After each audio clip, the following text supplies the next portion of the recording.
Hey everybody, Roxabox90 here with the second part of my Born of the Gods full set review, and today we're going to tackle and review the blue cards for the set with a focus on limited, but we'll try to just give an overall review of the set that we've gone through so far for blue. So to start off with Arbiter of the Ideal, it's 4 and 2 blue for a 4/5 flying.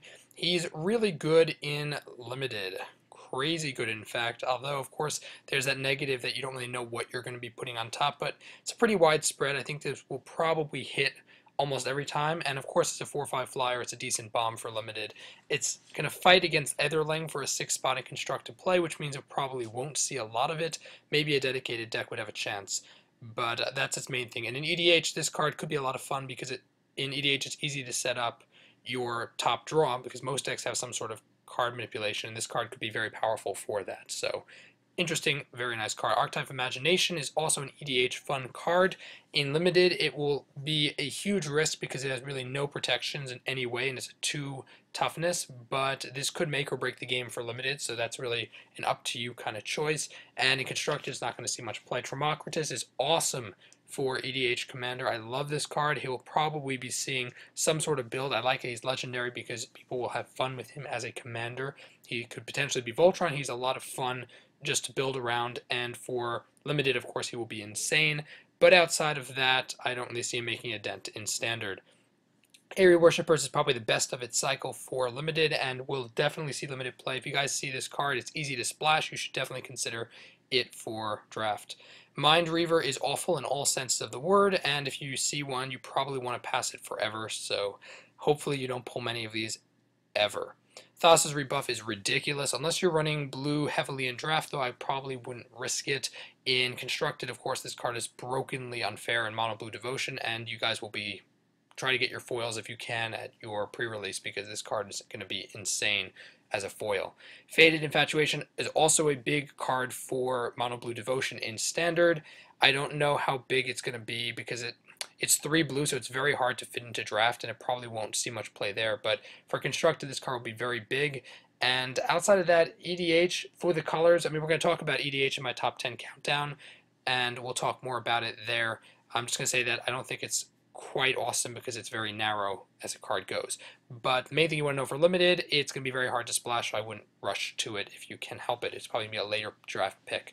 Whelming Wave is hilarious, awesome. If in limited you're running Krakens, Octopuses, Leviathans, Serpents, this could be a very fun card.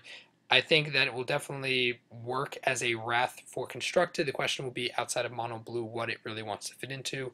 Probably not much, maybe an Esper Control variant, but this card is no Supreme Verdict, even though it's also fun. So if you see this in limited, it's probably a decent pick to pick up, and that's what I got to say about that. It's also hilarious. Nyxbone Triton is awful. Just overall, the bestow is too high, and it's not a great creature. It's kind of bland. I would probably just avoid it even in limited. Then we have Meletus Astronomer, which is pretty fun, although unless you're running a lot of enchantments, it's going to be weak most of the time. The heroic is just not that great. In limited, he's okay. You have to be very dedicated, and I probably wouldn't run him early on. I wouldn't pick him early on just because of that limitation. Vortex Elemental is hilarious and awesome. I think it'll be a great removal potential for limited. It's going to really make your opponents aggravated as a 1-drop because then they're always going to be worried about you messing around. In EDH, it could also be a lot of fun as a budget build because it could tuck commanders and other huge creatures your opponents want to keep. I think it could be a lot of fun to build around. There's a lot of problems for EDH, but in terms of limited, I do think this is a pretty solid 1-drop. If you're trying to round out your curve, this is pretty good. Sudden Storm, of course, tapping down is awesome, and slowing them for the turn is great. In a tempo, for limited, it's very easy. It's instant speed, 1 blue, easy to splash. I would definitely consider this in your deck if you're running any form of tempo. And just in general, it locks down for a turn, a full turn, and it's very flexible. So I think this is fantastic. Definitely pick up for limited. Perplexing Chimera is another great limited card, I think, because when you hit it on turn 4 or 5, you play this guy, then your opponent's going to be really stuck because you're hitting the mid-game or mid to late game, and any spells they play that are big are suddenly going to be, do I get a 3/3 and give him a huge spell, or do I just not play my thing? So this card will warp limited games. I don't think it's going to be crazy for constructed, but for limited, this is an awesome card and very splashable. Awesome. Kraken of the Straits is hilarious. I think he'll probably work in limited a little bit, but as a 7-drop, he's a kind of bland bomb. and unless you're running heavy blue, I wouldn't really pick him up. Floodtide Serpent is awful all around. He's just ignore him in draft. Crypsis is really good if you're running any sort of heroic inspired build because it does multiple things at once. It's not going to see much constructive play otherwise. Nullify, unless you're running mono blue, it's too heavy a cost. I probably wouldn't bother with this counterspell, and it's going to be fighting that other card we just saw, the Thassa's Rebuff in standard. It's probably not going to see much play. Divination is card draw is never huge in limited, and I would probably pick this later on in your draft. It's not going to be fantastic otherwise, although the art is great. I want a foil. Straightest Walk is one of the newer cards we haven't really looked at that much, but I do think this could be a lot of fun if you have a heroic or inspired deck, mostly heroic. I love that it cantrips and it also gives flying, so turn something into evasion. It's going to be a great card if you're running heroic and not much else. Sphinx is Disciple is too much of a cost. It's pretty awful. I would avoid it. Scion of the Fang Coast has the same problem. It's a tribute cost that unless your opponent has a creature in play, you're always going to lose. This is a very risky card. I wouldn't pick it early on in draft. Retraction Helix is awesome. I love that it activates heroic, and it also is a removal, and it also works with inspired. This is just a fantastic card all around, and for 1 blue, it's easy to use. Very awesome for limited. Definitely get this if you can in your draft. It's going to be great.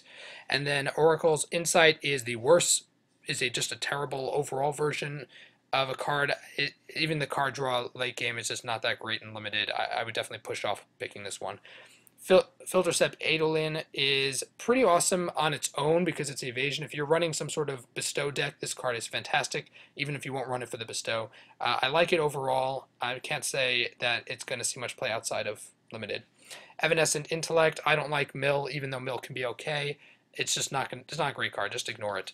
Eternity's Snare is too much mana.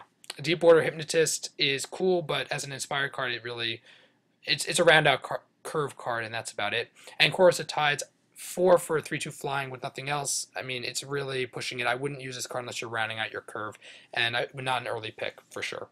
So that's my overall mostly limited but general review of the set. I hope you guys enjoyed it. Tap the like button if you are interested in seeing more of these reviews because they will be coming up soon. Comment your thoughts on my review down below. And as always, Roxabox90 signing out. I'll see you guys next time.